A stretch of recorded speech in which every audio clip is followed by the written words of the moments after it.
有没有看过哪一间你自己的客户是因为黑字而倒闭的？有，我亲自遇到，然后我很震撼，很可怕，不到5天全部光光。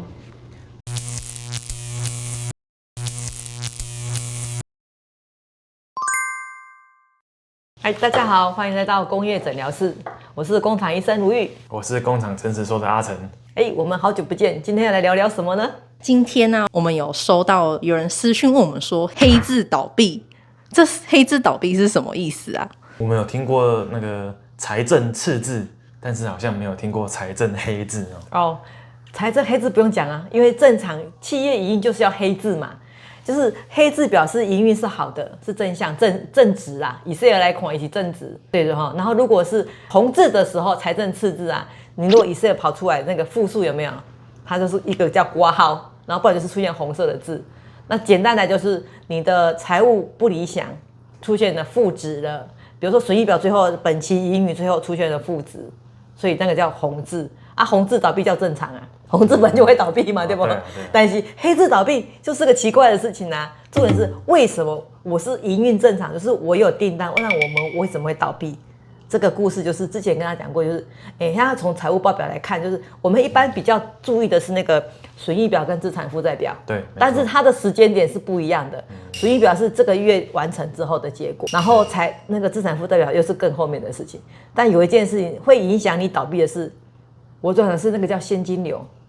其实它是第3张表，就是那个现金流量表。简单讲的是说，你的口袋里面只剩下10块钱，但是你要支付出去20块钱，你的负数吗？当天就倒了啊。以前我们常听到人家讲要去银行跑3点半。对，先去借钱啊，先给它弄落去啊，不然你得跳票就出现事情了。好像跳票会是一个连锁的反应。对，就是说，你在那个联征信用里面就会有信用不良这件事情。对。那你去查一些，比如说我们在申请一些计划案，他会请我们去申请一张叫做票据信用查复单。那这张单据上面可能就会有你就是曾经跳票的记录，或是信用不良的记录。对。那如果你一旦有这个信用不良的记录，可能在几十家银行里面呢，你都会连带的没有办法做后续的资金周转的状况。像比如说在那个前2年啊，在我们那个台中工业区一个很大的上市柜公司，其实也不止一家，那段时间有好几家都出现了一些，你们都会听到说财务危机，有没有啊？为什么会出现财务危机？如果是黑字不会有危机啊，一定是红字有危机，然后忽然之间嘎不过。那这个时候赶紧得去跟银行融资啊、借钱啊，或者跟亲朋好友借钱，先把钱存进去，让他今天的那个损益可以先2平，银行里面的那个钱可以2平，就是你现在银行里面的存款，然后比如说你要应付账款，要给到期的那个金额，要来得及付给人家啦。如果你只要其实那个就 combo， 你只要差1块钱就叫跳票，就是那一天应该要付的钱你付不出去了。跳就是跳，不管差几块钱。对，不管差几块，1块钱也是钱，对。那阿健，你这几十年的职业生涯当中，有没有看过哪一间你自己的客户是因为黑字而倒闭的？有，我亲自遇到，然后我很震撼。就是这个客人啊，他其实好久前了，在大理工业区，他是个手工具产业，然后好不容易基本上好不容易接下来单子之后，他们的那个全部的 PM 啊、总经理，一直包含到仓库人，我们那时候要帮他导那个仓库的那个条码化。那我的系统呢，已经全部都进驻了比如说条码机、printer 机，然后那个标签，就跟他讲说，好，那你们就开始印标签啊，把全场都进行那个条码化的一个贴的那个状态。我永远记得那个时间点，所以每年交到那个时间点，我就会想起这件事，叫圣诞节。哇，刚好是年底要盘点的时候。对，因为他们要赶着要盘点，所以我们在那个12月，我们订单11月分签嘛，然后开始辅导。整个很快，他们家很棒，超厉害，那个仓库的人非常非常配合，1个礼拜的时间把全场的物件全部都条码化了。然后我们就说，是不是就放圣诞节？那接着是不是就会到12月底就准备要进行盘点，对不对？对。事情就发生在圣诞节之前，我们都好好的。圣诞节之后，上班的那个礼拜1，我就接到一个电话，他就那个另外一个厂商打电话问我说：“黄总，你有没有听说？不，他是问我说，你们家那个支票有没有问题？”就因为我们都会先跟客户收定金嘛，然后他就开支票给我，说什么时候要付钱啊？其实就是在那个我的票期是隔1年的1月啦，所以我还没遇到，还没到期。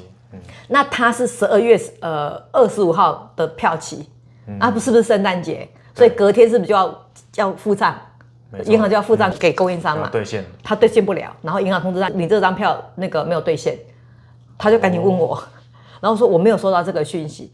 我跟你讲，就那一天而已，从早上10点多打给我，因为是那个银行9点开始嘛，他10点多打给我，那个讯息之快啊，当天下午3点就宣布这间公司跳票了。然后一旦跳票之后，那个讯息会出去啊，所有的供应商全部挤兑，哇，只要挤兑。对，扛不住，全部的票都赶紧压上去，然后就在3点过后我跟你讲5点1点就这供应商都已经聚集一起了，就是要处理应变措施。然后在26上班27号，你就看到很多供应商到他家公司了，搬物件。这么快啊？很快，速度很快。没有任何可以商讨的空间。没有，因为现在是联征啊。现在只要以前没有网络、没有那个电脑的时代的时候，就是那个资讯是比较封闭。你除非看到报纸，但你看到报纸从台北来这边要搬东西，你又要很多时间嘛。现在不是啊，现在网络资讯一蹦，全部都跟你讲，都跳票，全部的供应商都会觉得说，我要先拿回来多少算多少。所以我们那时候我也是我也不例外。我也想说，能拿回多少算多少，我也赶紧开了车去，想把我的标签机、把我的系统带回来嘛。那软体就是一台电脑跟几台标签机，其实也没多少钱，大概夯不啷就20万而已。我就是真的是去见证到全部的车子排在公司门口，然后他们守卫根本是挡不住，一堆人就跑进去，然后仓库啊，有货的搬货，有机器的搬机器。是哦。对，还不到1月1号，你看26号上班到30号这中间不到5天的时间。东西搬完了，然后他们员工全部都很错愕，然后就跟我讲说，可不可以不要搬？因为他们真的很想做好那个管理的事情。所以我后来在跟企业辅导的时候，我只要问，我也记得我有分享过嘛，我去个地方上课，2代40几个人，我一问说，有谁在看那个财报的？不管看不看得懂，有没有在看的？只有4个人，不到1/10，所以我都会跟他们分享，这个件事是非常重要的。因为你即便有满手的订单，但是你只要钱嘎不过，就一定就倒，周转不灵。对，好，回归就讨论为什么这一件会这个样子，那就扩张的太急速了，就是对，因为他觉得订单满手，然后因为我遇到的时候是2代，但是他的1代呢，看到有订单啊，看到有钱进来啊，就。比如说，他们就去开始建设啊，对，他就把钱来带采购。问题是，他把钱带大陆去盖了一个饭店什么之类的啦。然后又业外投资。对，业外投资，然后又去投了一间那个好像是那时候很新兴，叫太阳能的工厂之类的。10几年前那个都算很新兴的一个产业。对，那他就觉得，这个未来是个赚钱的，也确实没有错，是会赚钱。但是你那个他其实要算完那个整个预估啦。对啊，他应该要先预留，比如说，就算你真的很赚钱，对，但以我们的角度来讲，以我们工厂医生这边的角度来讲，都还是会建议各位工厂应该至少要保留。假设你很赚钱的话，你可以保留你1整年的营运资金，1整年的都保留下来。等于就是说，你今天工厂1整年都没有收入的情况之下，你都还可以营运。那如果你已经保留了1整年的营运资金，还有剩的话，还有剩很多钱，你再拿去做一些其他的投资，不管是业内或者是业外的，都会相对是一个比较安全的措施。不要把那个财务杠杆开得太大。除了这个以外，还有一个也是前2年有一间，它是属于这个公司很特别，它是属于一个那个比较寡占的市场。就是一个做那个手套的机器厂有没有？那个很特别啊，它的东西都是出国外，然后一台机器可能就好几千万，那他1年大概就是要接2张单子，就是1年就很有的他忙碌了。结果他也是这样子，他接了一个单子，比如定金，假设是5000万的订单，他先拿2500万的定金一进来，这个老板也很可爱，2500万就拿去买房子了，拿去买房子，对。然后公司营运的钱都没有留下来，不止营运你看不只是薪水，因为你开始设计完之后你要组装嘛，你要跟他买料啊，买机器组起来就会出现应付账款啊。对啊，他可能觉得说，良进他的下一期的钱会再进来如果你交出去的跟你进来的是时间点有时间差，你一样所以这也是黑字倒闭。所以没错，在我的职涯里面、生涯里面遇到这些，真的是刚刚那一家是让我很可怕，不到5天全部搬光光。那总结这样听下来，以这2个案例来讲感觉好像就是他们其实不是收钱太慢，而是花钱太快。对，而且没有留下应该要预留的周转金。对。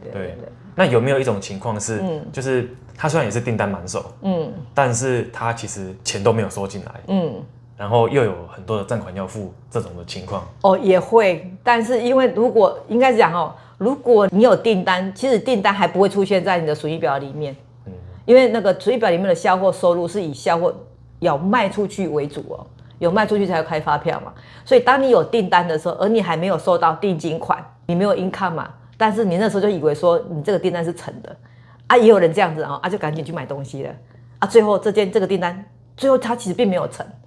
那你不就买了一大堆东西就放在那了，2-3张你就嘎不过了。对啊，对，也有这种的。